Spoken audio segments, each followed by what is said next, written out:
This looks like a picket fence or maybe the world's worst barcode, but it's actually a word, a very common word at that.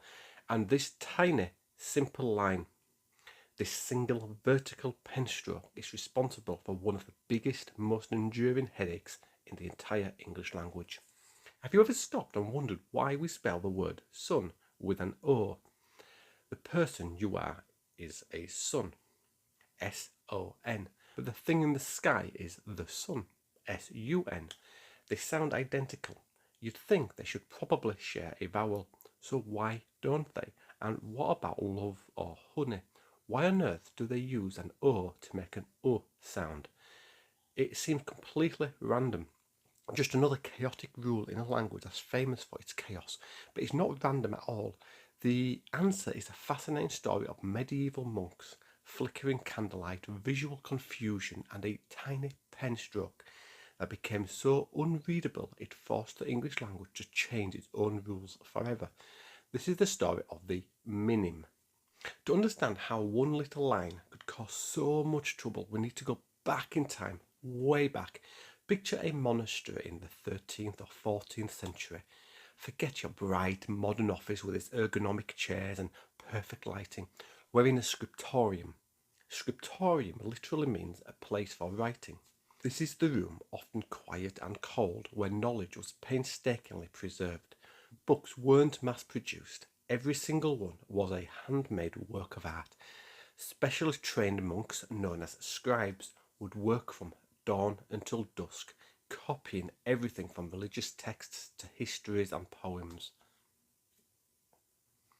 Their tools were simple but essential: a sharpened quill, usually from a goose feather, ink made from things like charcoal or oak galls, and parchment, the carefully treated and scraped skins of animals like sheep or calves. And this was slow, expensive, and physically demanding work. One 10th century scribe, a man named Florentius, complained that writing mists the eyes, it curves the back, it breaks the belly and the ribs, it fills the kidneys with pain and the body with all kinds of suffering. And the writing style they used, it wasn't the clean, rounded print we see today. It was a dense, angular and highly compressed script called Gothic or black letter. This script was popular because it was economical. You could fit more words onto a single precious sheet of parchment, but that efficiency came at a very, very high price: legibility. And the main culprit was a single, tiny, vertical stroke, the minim. The word minim comes from Latin minimus, meaning least or smallest, and that's exactly what it was. The minim is the fundamental short, vertical stroke used to form some of the most common letters. Think about it. The letter I is just one minim. The letter N is two minims connected at the top. The letter M is three minims, and the letter U is two minims connected at the bottom. In isolation, this is perfectly fine. An I by itself is an I. But in medieval Gothic script, these letters were often jammed right up against each other with only the faintest connecting hairline stroke. To make matters worse, the letter I had no dot over it.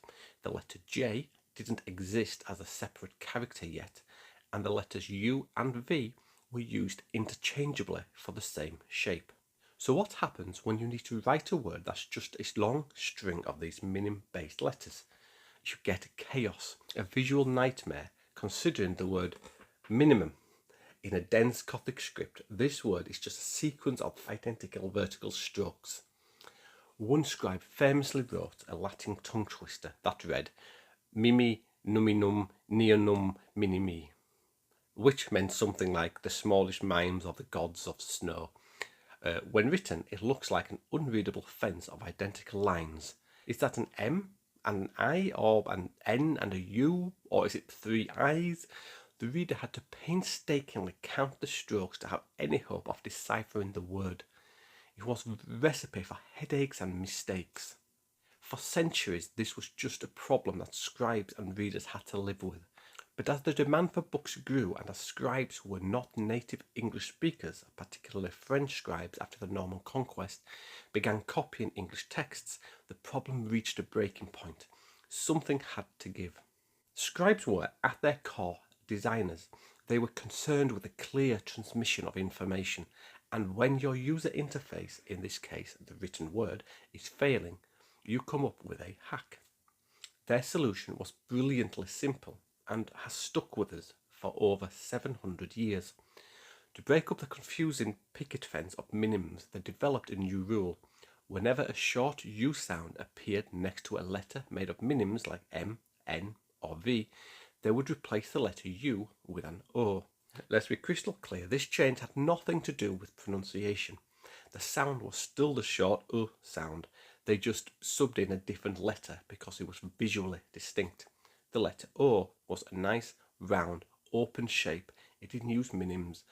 And when you placed it next to an N or an M, it broke up the monotonous pattern of vertical lines, making the word instantly easier to read.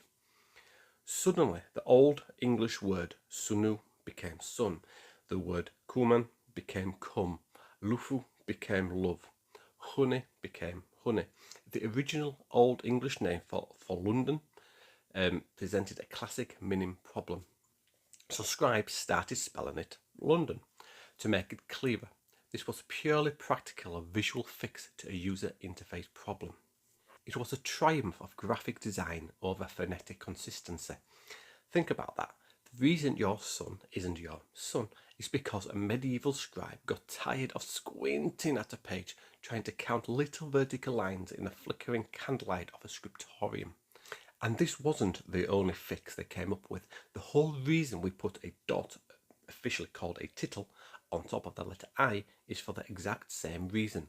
That little dot was a later invention added to make the single minim of the I stand out from the pack, making words like minimum finally legible.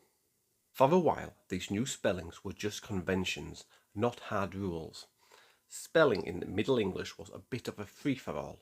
You'd often see different scribes in different regions spelling the same word in various ways. You might see the old spelling sun and the new spelling sun, used for the same word. But then in the 15th century, a revolutionary technology arrived, the printing press. Early printers like William Caxton had to make decisions. They had to choose which spelling of a word to set in their type.